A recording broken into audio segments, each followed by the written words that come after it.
Hello everyone, welcome back to my channel life with বিশাখাম।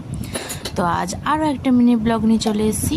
আজ ব্লগে থাকবে আমার রাতের রান্নাবান্না আরও কিছু সুন্দর মুহূর্ত। তো আমি এখানে রাতের রুটির জন্য আটাটা মেখে নিচ্ছি। আর আমি না সবসময় আটা গরম জল দিয়েই মাখি, এতে করে রুটিটা অনেকক্ষণ অবধি নরম ও সফট থাকে। জলটা গরম হওয়ার কারণে আটাটা মাখতে একটু টাইম লাগে, কিন্তু অনেকক্ষণ ধরে মাখলে মাখাটাও ভালো হয়।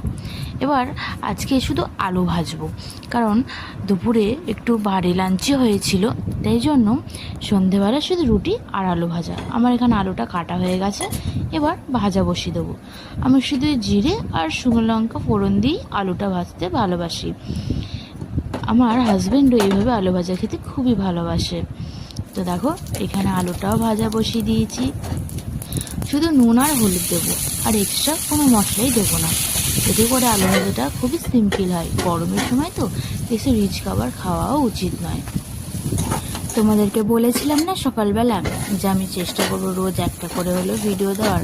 তো আমি ভাবছি এবার করে দুটো করে ভিডিও আনবো, একটা সকালের রান্নার ভিডিও আর একটা রাতের সব কাজকর্মের ভিডিও। তো দেখো, তোমাদের সাথে কথা বলতে বলতে লেচি কেটে রুটি বেলাও স্টার্ট করা হয়ে গেছে। আমি একেবারে সব রুটিগুলো বেলে নিয়ে তারপর সব একে একে সেঁকে নিই, এতে আমার কাজের সুবিধা হয়।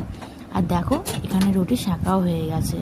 দেখছো রুটিগুলো কত ভালো ফুলছে এতক্ষণ ধরে মাখার ফলে। চলো এবার সব রুটিগুলো একে একে করে নিই। সব রুটিগুলো করা হয়ে গেছে, এবার খাবারগুলো ঢাকা দিয়ে রেখে দেবো। বড়মশাইও চলে এসছে, তো আমার জন্য কিছু এনেছে, তো সেগুলোই চলো তোমাদেরকে দেখাই। তো হাজব্যান্ড এনেছিল মিহিদানা আর ছানার কেক, যেটা আমার খুবই পছন্দ, আর ছিল সীতাভোগ। হাজব্যান্ড কাজের সূত্রে ওই শক্তিগড় লাইনে গেছিলো, তো ওখানে যতবারই যাই আমার জন্য কিছু না কিছুই মিষ্টি আনেই। দেখো কত মিষ্টি এনেছে, আমি তো মিষ্টি খেতে ভীষণই ভালোবাসি। আর ছিল শক্তিগড়ের স্পেশাল ল্যাংচা। তো আমি তো প্যাকেটগুলো খুলেই এখানে টেস্ট করতে বসে গেছি। কি সুন্দর যে টেস্টগুলো ছিল না, পুরো ঘিয়ের স্বাদ যেন মুখে লেগে থাকার। আমার হাতে একবার মিষ্টি এসছে যখন, সবগুলোতে একবার করে টেস্ট করতেই হবে। তারপর চলো, হাজব্যান্ডও ফ্রেশ হয়ে চলে এসছে, তো কেউ ডিনার দিই, আমরা দুজনে মিলে খাই। মিষ্টিগুলোর টেস্ট এতটাই ভালো ছিল না, তোমাকে কি বলবো। যতবার বড়মশাই আনে ততবার যেন মিষ্টিগুলো অপূর্ব লাগে, সত্যি কথা। মিষ্টিগুলো টেস্ট করার পর তো আমি ওকে ডিনার সার্ভ করে দিয়েছি, ও আমিও বসে পড়েছি। তো দুজনে মিলে গল্প করতে করতে এখানে ডিনার কমপ্লিট করে নিচ্ছি। আর তোমাদের এই শর্ট ভিডিওটা কীরকম লাগে